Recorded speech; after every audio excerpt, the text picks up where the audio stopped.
This is NDTV. And you're watching NDTV Prime. In association with Micromax. Nothing like anything.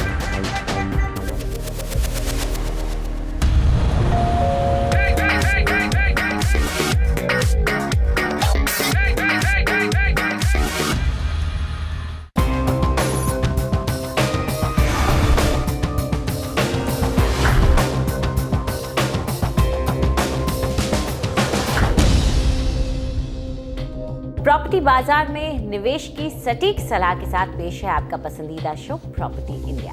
हमारे real estate experts के साथ जानिए कहां आपके बजट में मिल रही है सही प्रॉपर्टी और कहां पर निवेश आपका पैसा कर देगा दुगना।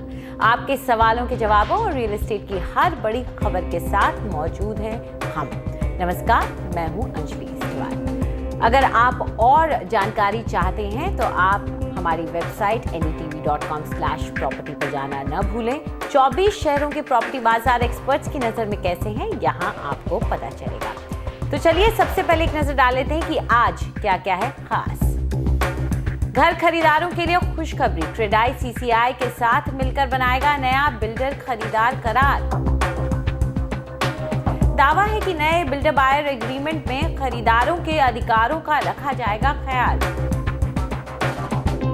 रिहायश निवेश के लिए शहर के कौन से इलाके हैं सबसे बेहतर, पाइए अपने सवालों के जवाब।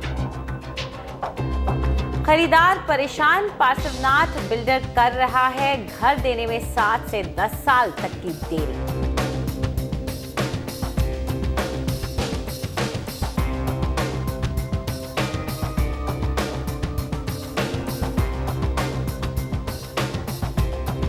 रियल एस्टेट डेवलपर्स का संगठन क्रेडाई चाहता है कि कंपटीशन कमीशन ऑफ इंडिया यानी CCI का एक पैनल का गठन करे जो कि एक मॉडल बिल्डर बायर एग्रीमेंट बनाए।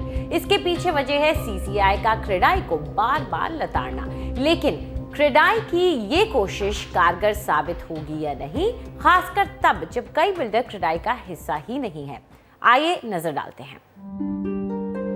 रियल एस्टेट उद्योग के कारोबार के तौर तरीकों और खासकर खरीदार विक्रेता करार पर कंपटीशन कमीशन ऑफ इंडिया की आलोचना के बाद उद्योग ने CCI को लिखकर एक आदर्श खाका या मॉडल एग्रीमेंट तैयार करने में मदद मांगी है।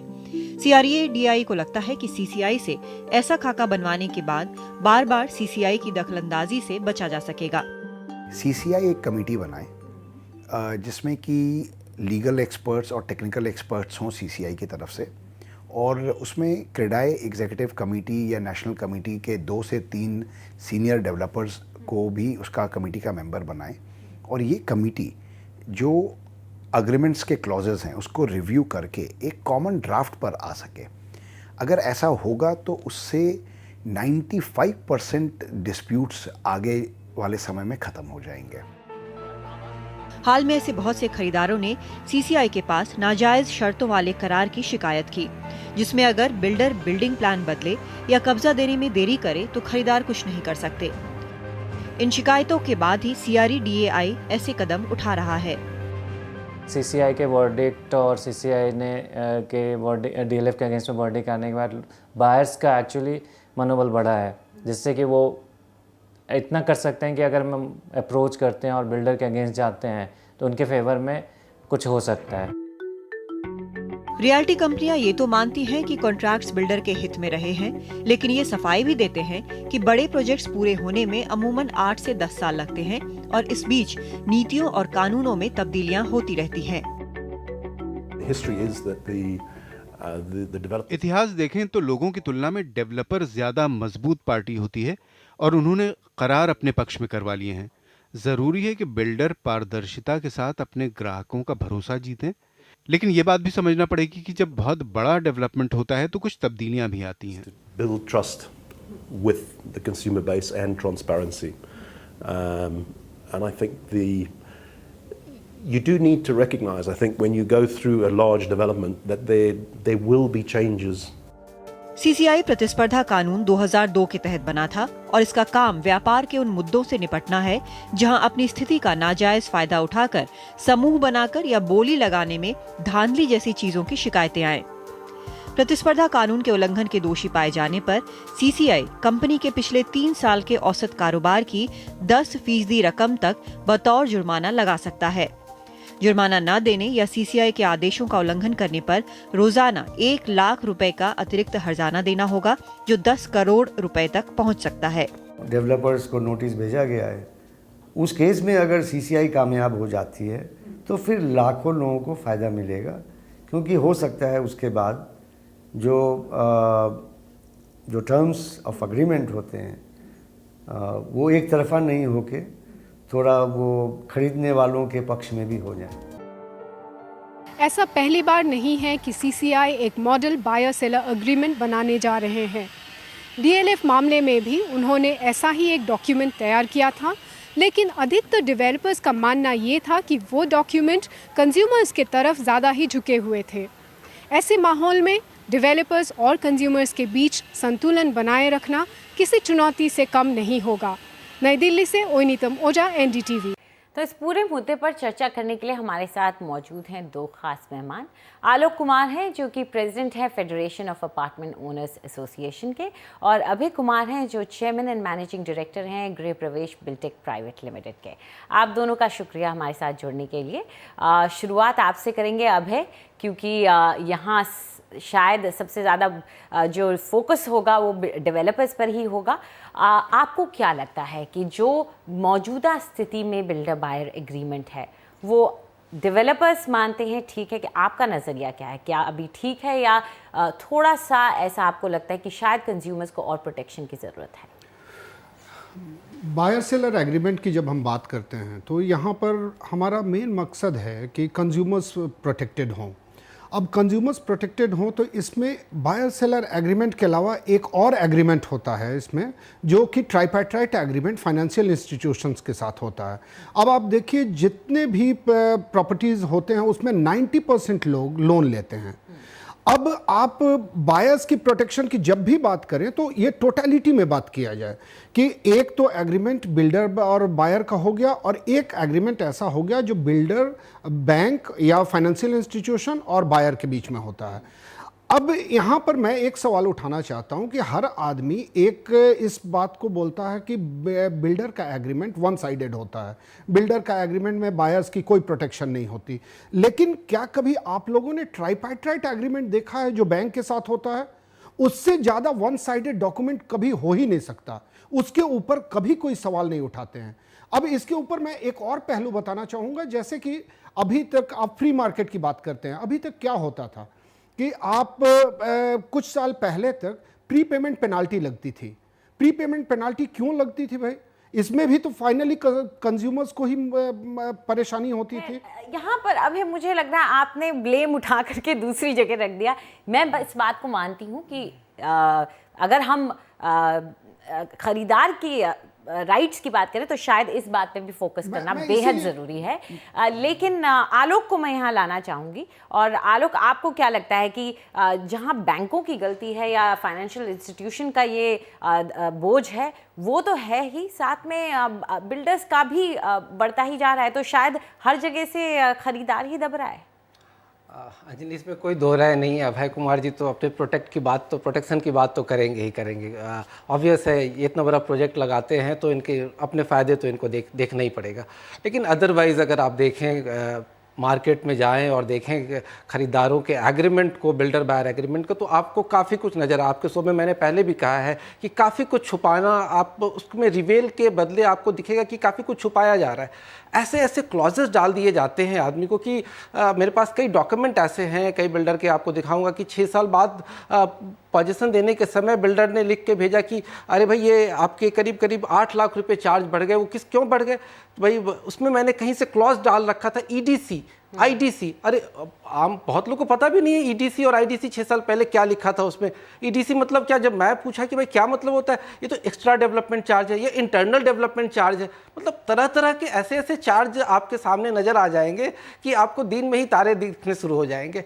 तो वो चीज़ अगर बिल्डर बायर एग्रीमेंट बनना है, ये बेसिकली ये एक्ट, कॉन्ट्रैक्ट एक्ट है 1872 का सेंटर का, इससे जो ये स्टेट सब्जेक्ट है लेकिन इससे अलग भी नहीं होना चाहिए। पर तो आप इस बात से सहमत हो रहे हैं कि एक थर्ड एजेंसी सीसीआई आकर के क्रेडाई को बताएगी कि इस तरह से साथ में मिलकर के बैठ कर बहुत ही जरूरी है। मतलब मैं तो कह रहा हूं कि सरकार को इसमें इंटरफेयर करना चाहिए कि एक मॉडल बिल्डर बायर एग्रीमेंट बना के दें, जैसे एक आज तक अब जितने यूपी में जैसे हैं पूरे अपार्टमेंट के लिए एसोसिएशन के लिए एक मॉडल बायलॉज आ गए हैं, उसी की तरह से एसोसिएशन चलाया जाएगा, फंक्शन होगा। इसी तरह एक मॉडल कंडक्ट आ जाए, रूल इसके तहत बिल्डर बायर एग्रीमेंट आ जाए, मतलब अगर कोई कहीं का कुछ चेंज करना हो तो किया जा सके, लेकिन मूल उसका हार्ट सेम हो, ये बहुत जरूरी है। अब है एक तय फॉर्मेट को मानना, उसे अप्लाई करना, इसमें आप एज अ इंडिविजुअल डेवलपर क्या मानते हैं? क्योंकि आप क्रेडाई का हिस्सा नहीं हैं, आप क्रेडाई अगर आपके ऊपर ये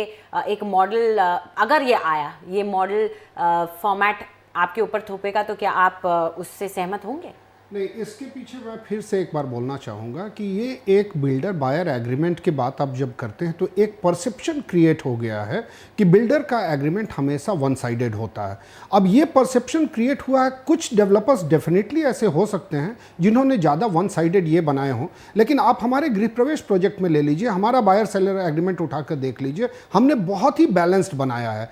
इसके आगे की यदि आप बात करें तो अभी सीसीआई जरूर दीजिएगा। नहीं, मैं ये बता रहा हूँ, बिल्कुल देना चाहूँगा आपको अपनी कॉपी, लेकिन मैं एक और बात बताना चाहूँगा कि सीसीआई ने एक मॉडल बायर सेलर एग्रीमेंट बना रखा है, उसको फॉलो करने के लिए हम सब तैयार हैं। आप आज हमारे एग्रीमेंट को उठाकर देखेंगे तो आपको ऐसा बिल्कुल नज़र नहीं आएगा कि ये वन साइडेड है। तो ये एक परसेप्शन जो क्रिएट हो गया है जहां पर हर वक्त बिल्डर्स को ही दोषी ठहराया जाता है। साथ में एक और बात बोलना चाहूँगा कि उसमें जितने भी क्लॉजेस दिए होते हैं, हर एक कंज्यूमर्स का एक ड्यूटी होता है, वो अपने लाइफ टाइम सेविंग्स को लगा रहा है, वो एक वकील से, एक एडवोकेट से उस पे राय क्यों नहीं ले लेते हैं? यही तो कंफ्यूजन है अभय जी ना, इसीलिए हम चाहते हैं कि हर कंज्यूमर में इतनी उसको पता नहीं होता कि भाई लीगली कि वो पता कर सके, वो पता करता है कि नहीं। पर अभय, अगर मैं एक कंज्यूमर हूँ और मुझे मेरे बिल्डर बायर एग्रीमेंट से दिक्कत है, लेकिन मैं मकान खरीदना चाहती हूँ, तो क्या मेरा बिल्डर मानेगा अगर मैं कहूँ कि मैं इस क्लॉज को निकालना चाहती हूँ और मेरा इसको टेलर किया जाए मेरी ज़रूरतों के मुताबिक? डेफिनेटली उस पर नेगोशिएट कर सकते हैं। यदि वो बिल्कुल ही लॉपसाइडेड है तो कोई भी एक रीजनेबल डेवलपर होगा आपके क्लॉज पे जरूर ध्यान देगा, वो एडेंडम लगा सकता है, उसके ऊपर वो उसके करेक्शन डीड लगा सकता है। ग्राउंड पे ऐसा होता नहीं है, बट ग्राउंड पे नहीं, आप एक बार प्रयास करके देख लें, बिल्कुल होता है। लेकिन इसमें क्या होता है, कंज्यूमर्स आगे बढ़ते नहीं हैं, वो डॉटेड लाइन पे साइन कर देते हैं। ये बिल्कुल उसी तरह होता है जब आप ट्राइपैट्राइट एग्रीमेंट में बैंक के डॉटेड लाइन के नीचे साइन कर देते हैं।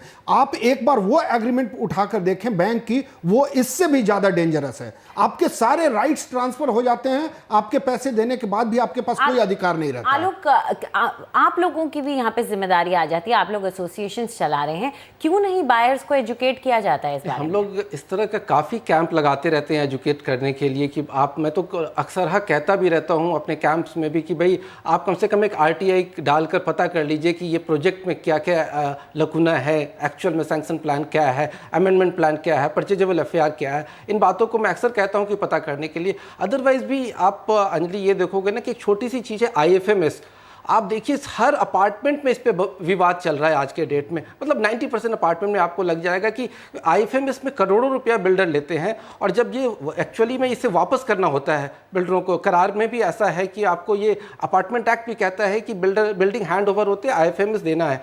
लेकिन आप हर जगह करोड़ों रुपया बिल्डर अपने पास रखें IFMS के नाम पर।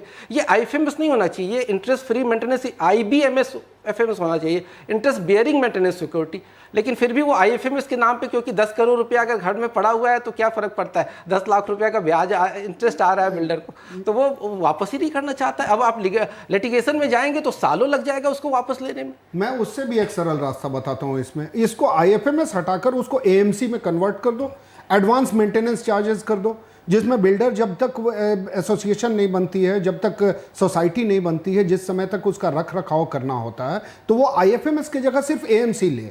तो हम लोग तो IFAS लेते नहीं। वैसे ही मैं एक ही बात बताना चाह रहा हूँ, ये जो एक परसेप्शन क्रिएट किया गया है कि सारे बिल्डर्स वैसे ही कर रहे हैं, ऐसा नहीं है। ऐसे भी बहुत जेन्युइन डेवलपर्स आपको मिलेंगे जिनका एग्रीमेंट भी बहुत ही बैलेंस्ड है, उनके इस तरह के कोई भी उल्टे सीधे चार्जेस नहीं हैं। आप उनसे नेगोशिएट कर सकते हैं, क्लॉजेस पे बात कर सकते हैं। सर वो आपसे आप सर यूपी में काम कर रहे हैं, लेकिन उत्तर प्रदेश में मेरे ख्याल से सैकड़ों बिल्डर होंगे आज के डेट में। एक बहुत ही इंपॉर्टेंट क्लॉज था ट्रू डिस्क्लोजर का ऑन ऑफ सेल के समय देने का, कि एक भी फ्लैट बिल्डर सेल करेगा तो एग्रीमेंट जो आप कर रहे हैं उसके साथ ट्रू डिस्क्लोजर फॉर्म भर के देंगे, लेकिन आज तक वो इम्प्लीमेंट ग्राउंड पे नहीं हो पाया सर। इसमें ये किसकी गलती है? डेवलपर की गलती है, डेवलपमेंट अथॉरिटी की गलती है, लेकिन दोनों की में किसी ना किसी की तो गलती है। इसमें डेफिनेटली एक लकुना हो सकता है। इसका वजह यह है कि इसमें कोई एनफोर्समेंट एजेंसी नहीं है। ये जब बनाया गया तो इसको एनफोर्स करना चाहिए। कोई भी कानून तो बहुत अच्छे बना देते हैं, CCI ने मॉडल बायर सेलर एग्रीमेंट बना दिया, लेकिन उसको एनफोर्स नहीं करेंगे तो जाहिर तौर पर एनफोर्समेंट एजेंसी, ये आपने एक बड़ा अच्छा पॉइंट उठाया। तो कौन इसको लागू करेगा? रेगुलेटर अगर नहीं है, कोई ये देखने वाला नहीं है, कोई ऊपर से डंडा रखने वाला नहीं है, तो ये दिक्कत नहीं, तो आती अभी इसमें रियल एस्टेट रेगुलेटरी अथॉरिटी आ चुकी है, वो अभी पास होने वाला है हमारे संसद में, और उसके बाद आप देखेंगे कि बहुत सारे मूलभूत परिवर्तन आएंगे। लेकिन अंजलि जान जाई भय बीन होए ना प्रीत, जो एक कहावत है ना, ये हर जगह लागू होता है। जब तक भय नहीं हो, मतलब जब तक भय नहीं होगा तब तक कोई काम नहीं होगा। ये तो कस्टमर्स पे भी लागू होता है ना, उनके भी इतने सारे इन्वेस्टमेंट्स हैं, उनको भी तो भयभीत होना चाहिए कि हमारे पानी में नहीं चलेगा। चलिए, ये बात तो हम समझ गए कि शिकायतें दोनों तरफ से हैं। ज़रूरत ये है कि जितना यहाँ पर डेवलपर अपनी तरफ से देते हैं, अगर वो मानते हैं कि हम अगर कोई एक मॉडल फॉर्मेट आता है हम उसको ले लें, तो उतनी ही जिम्मेदारी हमारी भी बनती है खरीदारों के तौर पर कि हम भी उसको पढ़ें, कम से कम एक बार पढ़ें तो, क्योंकि आप अपना लाखों करोड़ों रुपए उसमें लगाने वाले हैं, जिंदगी भर की इन्वेस्टमेंट लगा रहे हो। बिल्कुल बिल्कुल। तो चलिए, आप दोनों स्टूडियो में बात आए, आप समझ रहे, अच्छी बात जी, और इस चर्चा का आपने हिस्सा लिया, इसके लिए बहुत बहुत शुक्रिया आपका।